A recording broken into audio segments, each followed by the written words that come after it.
Bom, vamos direto ao ponto e mergulhar nessa nossa análise de hoje.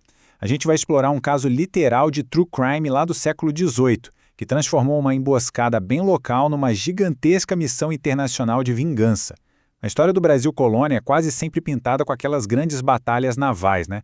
Mas hoje a gente vai olhar para um episódio que começa com uma invasão militar clássica e termina em um mistério de assassinato de cair o queixo que abalou seriamente duas potências europeias.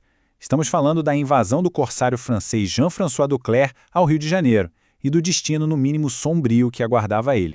E só para configurar o nosso mistério histórico logo de cara, como é que uma milícia meio improvisada, super em desvantagem numérica, conseguiu parar um invasor experiente muito bem armado? Como que uma força de elite francesa que marchou por selvas e montanhas foi ser completamente humilhada bem no coração da cidade? Pessoal, uma verdadeira aula de táticas de guerrilha urbana muito antes desse termo sequer ser inventado.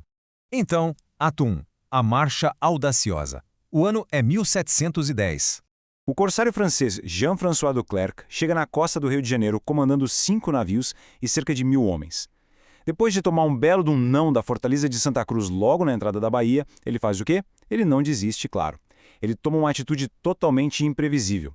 Ele navega mais para o sul e prepara uma invasão por terra, algo que os defensores portugueses achavam quase impossível por causa da geografia super acidentada. Agora, olha só essas datas e a velocidade da coisa. Depois de desembarcar em Guaratiba no dia 11 de setembro, os caras marcham direto por caminhos terríveis, cruzando selvas e montanhas sem enfrentar quase nenhuma oposição. No dia 18, já estão acampados no Engenho Velho e na manhã do dia 19 começam a descer direto para o centro da cidade. É um absurdo de audácia militar, sério. Enquanto isso, o governador português estava lá super ocupado cavando trincheiras na Rua do Fogo, esperando um ataque frontal. Mas o Duclerc, agindo com uma baita inteligência tática, simplesmente dá a volta nessas tropas entrincheiradas. Passando por mata-cavalos e pela ajuda, os franceses de repente dão de cara com o exato centro do Rio de Janeiro, ali no Largo do Carmo. Eles estavam literalmente a poucos minutos de uma vitória rápida e esmagadora. A cidade parecia que já era. Aí entramos no ato 2, a resistência nas ruas. É aqui que a maré da batalha muda drasticamente. Gente, o número que define essa resistência de não acreditar: 48. Exatamente 48 estudantes, comandados pelo capitão José da Costa Freire, esses jovens cariocas simplesmente se barricaram no palácio do governador, lá na rua direita. Quando as tropas do Duclerc tentaram invadir o prédio, achando que o governador estava lá dentro, nossa, eles deram de cara com uma resistência feroz e totalmente inesperada dessa garotada armada. A coisa ferveu nas ruas e o clímax foi surreal.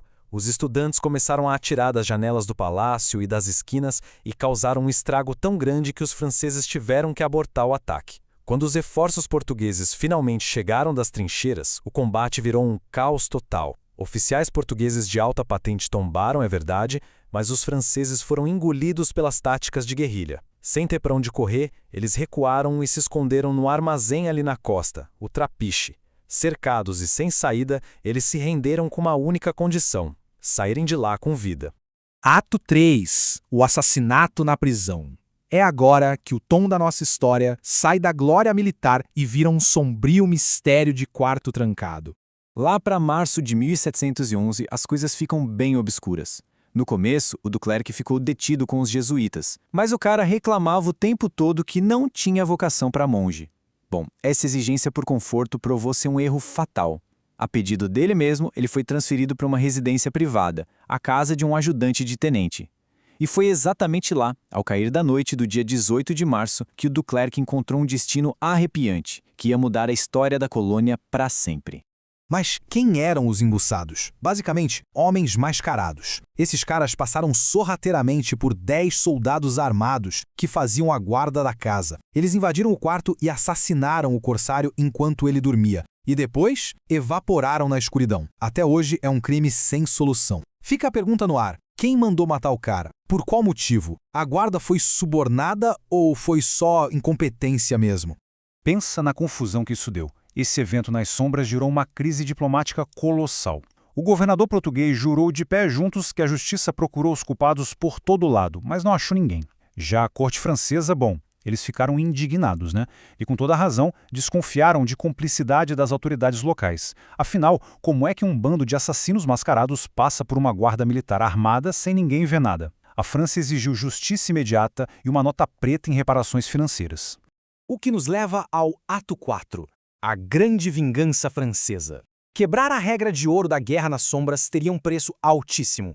No ano seguinte, em 1711, um comandante francês botou o bloco na rua. O temível René Duguay-Trouin chegou na costa com uma frota que era um verdadeiro monstro. Numa carta que ele mandou para o governador, ele foi cirúrgico na justificativa. Citou com todas as letras o assassinato do Duclerc, além dos maus tratos aos prisioneiros, como motivo principal para exigir a rendição da cidade. Não era só um ataque militar, era um baita de um acerto de contas diplomático resolvido na base da bala de canhão. E a expedição do Duguay-Trouin foi uma coisa implacável, super sistemática. Diferente do Duclerc, ele forçou a entrada pela baía de frente mesmo e montou baterias super pesadas na Ilha das Cobras, um lugar que por um erro absurdo os portugueses tinham abandonado. Ele mandou aquele ultimato ameaçador e diante dessa pressão toda e de erros táticos bizarros do lado de cá, o governador simplesmente fugiu. A cidade foi largada às traças pelos próprios defensores, o Rio de Janeiro caiu, foi totalmente saqueado e a galera que ficou teve que pagar resgates astronômicos para recuperar o pouco que sobrou. E para fechar a nossa análise de hoje, fica essa provocação para a gente pensar. Uma vitória super improvável de 48 estudantes foi completamente manchada por um crime cometido na surdina, na calada da noite. A lição histórica que fica é bem clara. Um assassinato não resolvido por alguns mascarados trouxe uma armada inteira e devastadora para as margens do Brasil. Isso prova que, na geopolítica, atitudes desonrosas muitas vezes geram as retribuições mais pesadas possíveis. É de explodir a cabeça pensar como pequenos eventos isolados na escuridão podem alterar o destino de nações inteiras, né? Vamos continuar sempre com essa curiosidade e questionando o que a história conta pra gente. Até a próxima!